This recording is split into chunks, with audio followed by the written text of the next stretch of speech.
गावाकडच्या बातम्यांमध्ये पुन्हा एकदा स्वागत। पण निवडणुकांची धामधूम सुरू आहे आणि त्या अनुषंगाने वेगवेगळ्या शहरांचा आढावा न्यूज 18 लोकमत घेत आहे। राज्यामध्ये चौथ्या टप्प्यातल्या निवडणुकीमध्ये एका उमेदवाराची सध्या चांगली चर्चा होती आहे। मावळ लोकसभा मतदारसंघातून डॉक्टर नवनाथ दुधाळ हे निवडणूक लढवत आहेत। मात्र त्यांचा अजेंडा पाहून तुम्हाला नक्कीच आश्चर्य वाटेल। पाहूयात आपण अपक्ष उमेदवार नवनाथ दुधाळ यांचा अजेंडा नेमका काय आहे।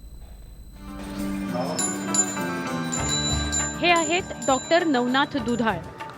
दुधाळ हे गायीची पूजा करताना दिसतात। ही गाय म्हणजेच त्यांचा अजेंडा आहे। देशी गायींचं संवर्धन आणि कॅन्सर मुक्त भारत हा डॉक्टर नवनाथ दुधाळ यांचा अजेंडा आहे। डॉक्टर नवनाथ दुधाळ टाटा मेमोरियल कॅन्सर हॉस्पिटलमध्ये शास्त्रज्ञ म्हणून कार्यरत होते। मात्र त्यांनी ही नोकरी सोडली। निवडणुकीच्या माध्यमातून देशी गायींचं संवर्धन करण्याचा मुद्दा त्यांना मतदारांपर्यंत पोहोचवायचा आहे। त्यासाठी मतदारांची थेट भेट घेऊन डॉक्टर दुधाळ जनजागृती करतायत। देशासमोर कॅन्सरनं मोठं आव्हान निर्माण केलंय। कॅन्सरवर मात करण्यासाठीही दुधाळ यांच्याकडे अजेंडा आहे। असं निदर्शनास आलं की आम्ही जवळजवळ 2008 पासून 2008-2009 सालामध्ये भाई राजीवजी दीक्षित यांच्या संपर्कात आलो आणि 1.5 वर्ष त्यांच्याबरोबर काम करण्याचं मला भाग्य मिळालं गोमातेच्या माध्यमातून।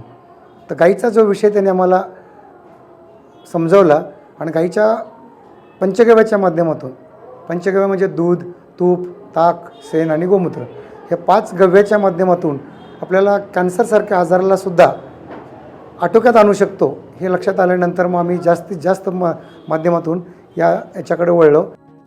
नवनाथ दुधाळ यांचे प्रचाराचे बॅनरही हटके असेच आहेत। दवा न खाना असं दुधाळ यांच्या प्रचाराच्या बॅनरवर स्पष्टपणे छापण्यात आलंय। स्वदेशी वापरा, शेतकरी आणि देश वाचवा, विषमुक्त अन्न खा आणि निरोगी राहा, पंचगव्य योगचा वापर करा असे संदेश दुधाळ यांच्या प्रचाराच्या बॅनरवर पाहायला मिळत आहेत। मावळमध्ये बिग फाईट होत असताना हा अनोखा उमेदवार आणि त्याचा हा प्रचार कार्यकर्ते, मतदार यांच्या पसंतीला पडतोय। डॉक्टर दुधाळ यांनी मांडलेल्या मतांवर अनेकांनी सहमती दर्शवली आहे। हो, पाठिंबा द्यायलाच पाहिजे ना, कारण तो मुद्दा तसा आहे।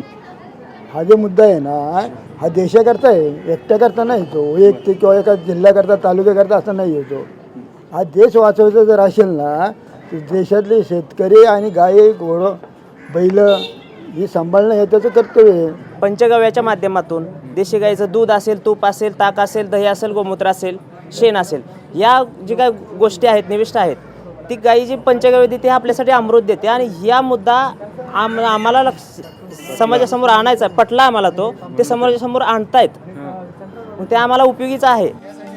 लोकशाहीमध्ये प्रत्येकाला आपली मतं मांडण्याचा आणि निवडणूक लढवण्याचा अधिकार आहे।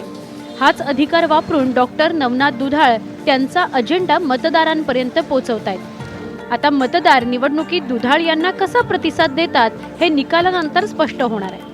व्हिडिओ जर्नलिस्ट सुशांत डुंबरेसह गोविंद वाकडे आणि bureau report news 18 Lokmat, Maval.